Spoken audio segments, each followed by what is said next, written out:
सियासत में क्या हो रहा है जनाब, क्या दाव पेच चल रहे हैं, इस पर भी आपको अपडेट रखना है। तो आम इंतखाबात का वक्त करीब आ रहा है, इंतजामी तैयारियों का सिलसिला ज़ोरों पर है।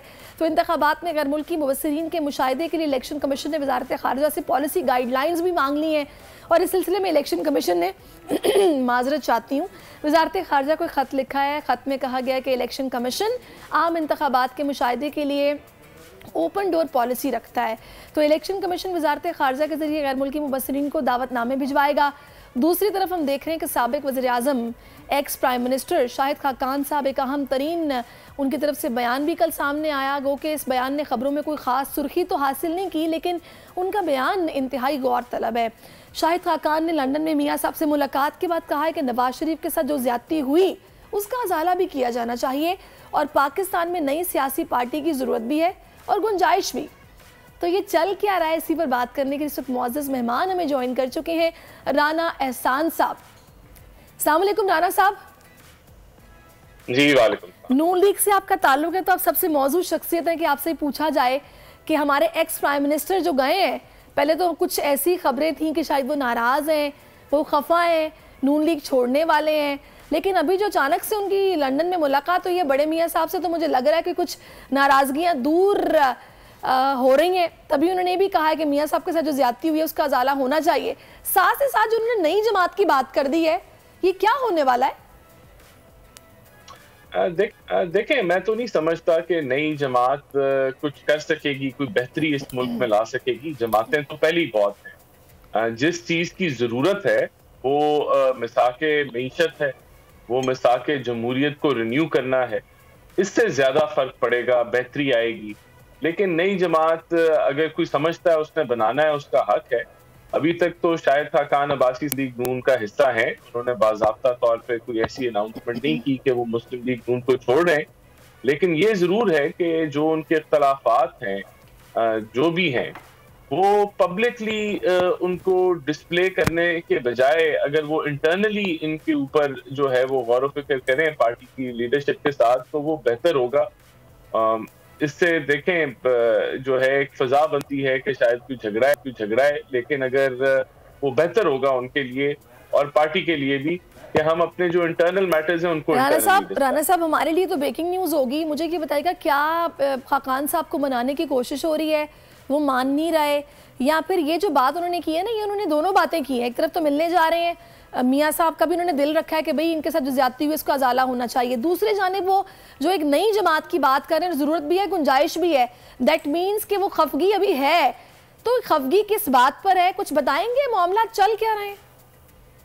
देखिए, ये तो खाकान अब्बासी साहब खुद बेहतर बता सकते हैं कि उनको क्या चीजें जो है वो किस चीज से उनको आपके कॉलीग हैं, आप तक भी तो कोई बात पहुंची होगी।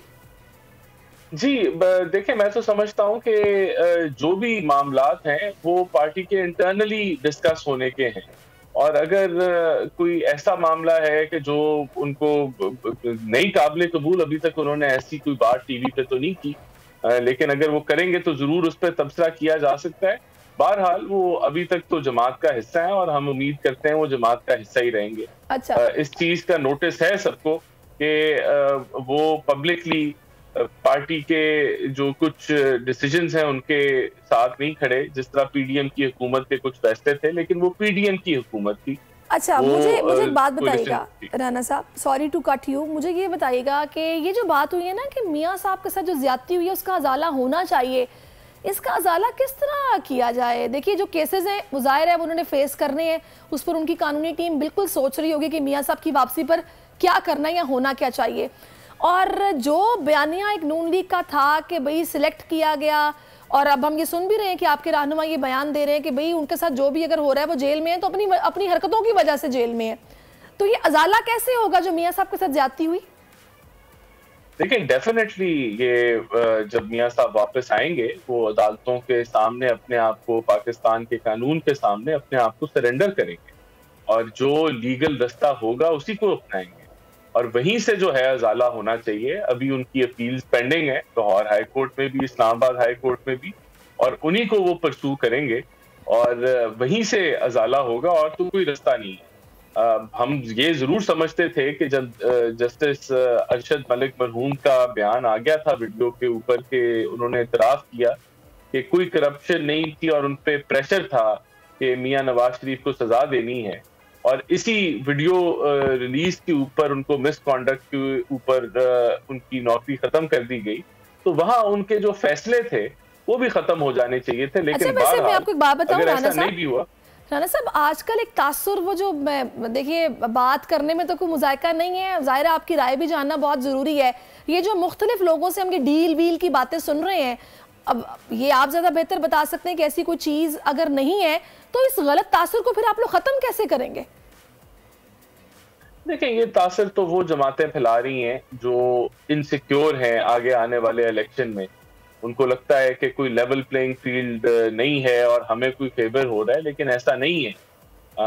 वो बुनियाद ये बनाते हैं कि जो कुछ मेंबर हैं काबीना के, जो ब्यूरोक्रेट्स हैं, जो हमारी पार्टी के मेंबर भी नहीं हैं, वो काबीना में क्यों हैं। तो हमें तो कोई एतराज नहीं है कि वो काबीना में रहें या ना रहें, या काबीना जो केयर टेकर सेटअप है वो किसी और को ले आए या किसी और को। अब एक प्राइवेटाइजेशन का वजीर है, अब प्राइवेटाइजेशन का वजीर जो है वो क्या इलेक्शन के अंदर मुदाखलत करेगा? उसका तो मैंडेट ही प्राइवेटाइजेशन है। और एक जो साहब हैं वो एडवाइजर हैं, उनके पास तो वजारत भी नहीं है, वो एडवाइजरी रोल में है, तो वो क्या असर करेंगे इलेक्शन के अंदर? तो ये एक बेसलेस एलिगेशन। ठीक है जी, बेसलेस एलिगेशन है। राना साहब, आखिरी सवाल है मेरा आपसे, मुझे ये बताइएगा 2013 का इलेक्शन जब लड़ा गया तो ज़ाहिर उस वक्त लोड शेडिंग अपने अरूज पर थी, बहरानों के हल पर लड़ा गया। उसके बाद 18 का इलेक्शन करप्शन पर लड़ा गया कि जी करप्शन ख़त्म करेंगे। उसके बाद अब ये जो 23 का इलेक्शन आ रहा है, ये कहा जा रहा है कि महंगाई को ख़त्म करने के हवाले से जो अच्छी पॉलिसी देगा, अच्छा रोड मैप देगा, तो ये इस पर लड़ा जाएगा। और आई थिंक सो को महंगाई को लेकर एक टास्क भी बन गई, टास्क टीम कमेटी भी बना दी गई है। तो आप लोग किस बयानिए के साथ जाएंगे इलेक्शन में, क्या सोच रहे हैं महंगाई को लेकर? देखें, बिल्कुल हमारा जो हदफ है वो मईशत है, और मईशत को हमने 2013-17 वाली 18 वाली हुकूमत थी, उसके अंदर हमने 6.1% ग्रोथ रेट दिया और महंगाई की शरह 5% से कम रही 5 सालों में। तो इसी तरह दहशतगर्दी को हमने खत्म किया, अंधेरे खत्म किए।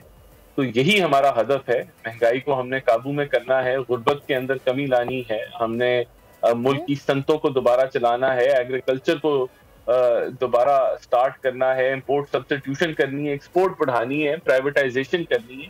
ये सारे हमारे अहदाफ हैं। चले जी, बड़ी अच्छी बात है। मियां साहब तो राना साहब वैसे भी जाने जाते हैं कि तरक्याती काम बड़ा खुल के वो करवाते हैं, और रोड्स के जाल जिस तरह से उन्होंने मोटरवे पर बिछाए, उसके अलावा उनके क्रेडिट पर और भी बहुत सारी चीज़ें हैं, तो आवाम को बड़ी उनसे एक्सपेक्टेशंस हैं। तो देखते हैं क्या होता है। बहुत शुक्रिया, आपने अपना कीमती वक्त हमें दिया और हमसे इस मौजू पर आपने बात की। सब्सक्राइब करें और बेल दबाएं ताकि कोई खबर रह न जाए।